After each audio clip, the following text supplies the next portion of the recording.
How do you support students with disabilities or special needs? There's all kinds of special needs. So there's many, and so it can range from teaching the teachers how to care for them in case of medical emergencies. It can be making sure that we have supports in place for them on campus, making sure if I have backup sub-nurses in the clinic, they know how to treat them and how to care for them.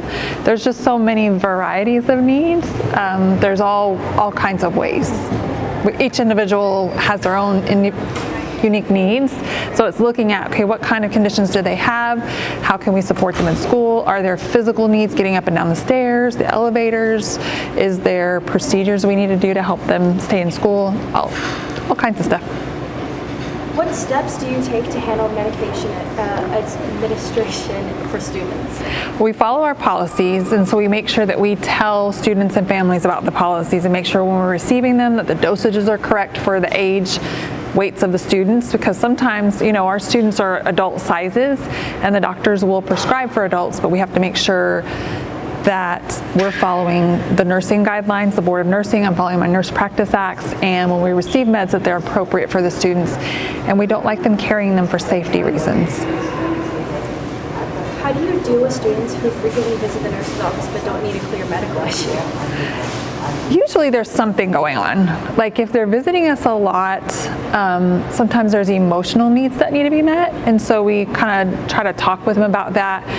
Sometimes it's classroom avoidance, but if there's an emotional need, we try to contact the counselors and try to just talk about, hey, I don't want you to miss out on educational opportunities at school that if you're in the clinic, you're missing out and you're exposed to other germs that we don't want to we don't want to cause harm.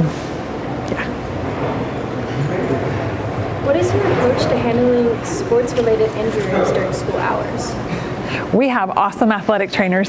So I love our awesome athletic trainers, athletic trainer Fox, athletic trainer Williams, athletic trainer Carnes, and Julie LaGrasso is our fine arts trainer. So a lot of times we're just encouraging those students, did you talk with your coach? Did you talk with your director? Because really those needs need to be handled by those athletic trainers. They are amazing. They have great treatments they can give and follow-up advice, and they're really the experts in the sports and injuries like that. But we do take care of them, but we're working closely with the athletic trainers and getting most of that handled by them. Yeah. How do you respond when a student reports symptoms of serious illness?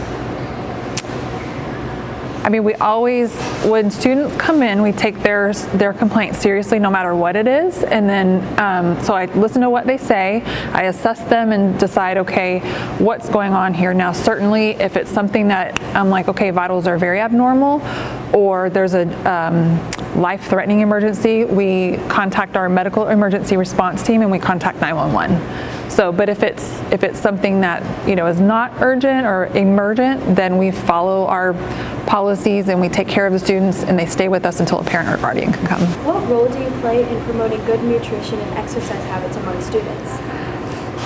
So we're always trying to get students to hydrate. If you come in, Nurse Warren says, hydrate, you've got to drink more water, you've got to eat more food. Yeah, a lot of them. So it's that, and Miss Simmons is really great about communicating with our Aramark team about saying, okay, what's on our free and reduced meals so our students can get them?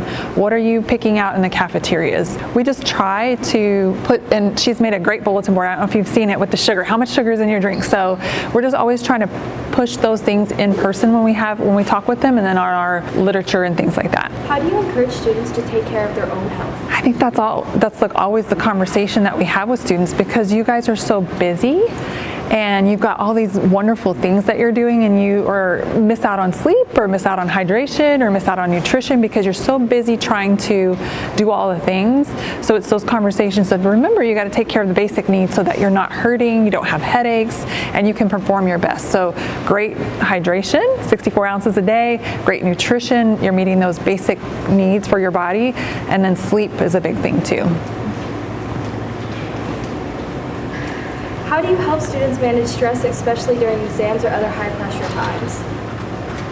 So yeah, we do see a lot of kids during the exams, like you're saying, and we have amazing counselors. So a lot of times there's more counselors than there are nurses. So luckily our counselors have good relationships with the students, and so if we see someone coming in that's having an absolute panic attack, like, oh my goodness, I'm overwhelmed, we contact the counselor too. But we just kind of remind them, like, it's, you know, they're just tests, but at the same time, to follow all those basic needs. If your basic needs are going to be met, you're going to do a lot better. Sleep, hydration, nutrition, and study as best as you can, and just do the best you can. But sometimes our students do put unfair expectations on themselves. Yeah. What resources do you recommend to students struggling with anxiety or depression? Definitely talk to the counselor. Or if you can't think of anybody, come to the clinic and talk with us and we can get the counselor. Our Hope Squad is great too. If there's a peer that you know in Hope Squad, reach out to them and they can connect you with our counselor. It kind of starts with our counselor and parents too, and then sometimes our counselors can connect you to outside sources, your doctor. But not everybody can get right into their doctor, but the counseling, we have even sometimes telehealth counseling that our counselors can get available, but definitely seek help for anxiety and depression for sure. Have you noticed a rise in mental health concerns among students, and how do you address them? So this is my 13th year in school nursing, and for sure when I first started I thought, wow, our kids are really in some trouble. You know, like they didn't really know how to cope. I actually think in the past year or two, and it may just be our Rock Hill group, we always have students that struggle. There's always going to be anxiety and depression, but I do think our students are using the resources. I do think they're getting involved in activities and getting involved with the peer group, because I feel like that's a protective measure, and I do see it's a little better actually. I mean, but again, my experience is not always everyone's, but I think our students are doing pretty well, and I do think that they ask for help when needed for the most part. And we have so many supports in place to help. What does a typical day as a school nurse look like? Oh, that's a great question. So some days it can be just, the fall looks very different from right now. Like when we come back to school, it's crazy. Everybody's bringing medication, everybody is nervous about school. We see a lot more visits. We see a lot more people adjusting physically, mentally, emotionally, all those things, and they're not maybe taking care of themselves as well. Basically, we always have our medications we give out, but you never know what kind of calls you'll get. Like, will there be a seizure? Will there be some accident in one of the places in the school? So it can be very different. For the most part, we have our same medications that we give, and we make sure that those are given, and then we have conversations and getting ready for field trips, and I guess there's all kinds of stuff. Yeah. What does a typical day as the clinic assistant look like? It's helping all the kids that come in on a daily basis. There's probably about 20 to 30 kids, sometimes more, sometimes less, that come through, making sure that I get all the hearing and vision taken care of for every single student that is new to the district. We have to have that done within the first 120 days, making sure shots are up to date, making sure vaccine waivers are current, trainings that Nichole has to do with all the staff members for seizures and all different kinds of health conditions. Sometimes just little Band-Aids, ice packs, but we also do probably about 10 to 15 kids a day doing daily medications as well. So some days it's pretty crazy, some days it's pretty calm. Do you work with school counselors to address emotional or psychological issues among students? We do. If a kid comes into us that's having some anxiety or some emotional issues, we always reach out to their counselors. We always want to be on the same page with them, and just making sure that we're giving the best care to that student and working with the counselors to help get that. Sometimes we don't know about stuff until they come in through our clinic. How do you communicate with parents about their child's health issues at school? Phone calls. We do lots of phone calls, and if we can't get a hold of a parent, we also do try to email them as well, or also reaching out to the student. So we try our best to actually talk to them on the phone, but sometimes it's done through emails. What role do you play in student health screenings and vaccinations? So the state of Texas requires certain vaccines for students up through high school. So those we have to be in compliance with within the state of Texas, and we are very proud that we're always in compliance here at Rock Hill. Never had any issues with that, but a lot of parents choose not to vaccinate, which is completely fine.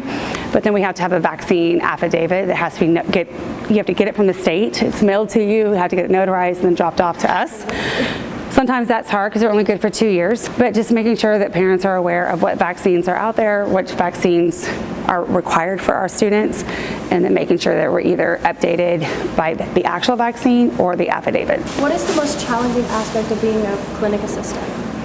Challenging is seeing some of the issues that y'all deal with on a day-to-day basis that I'm sure you probably heard from, parents like, oh, well, we dealt with this back in our day.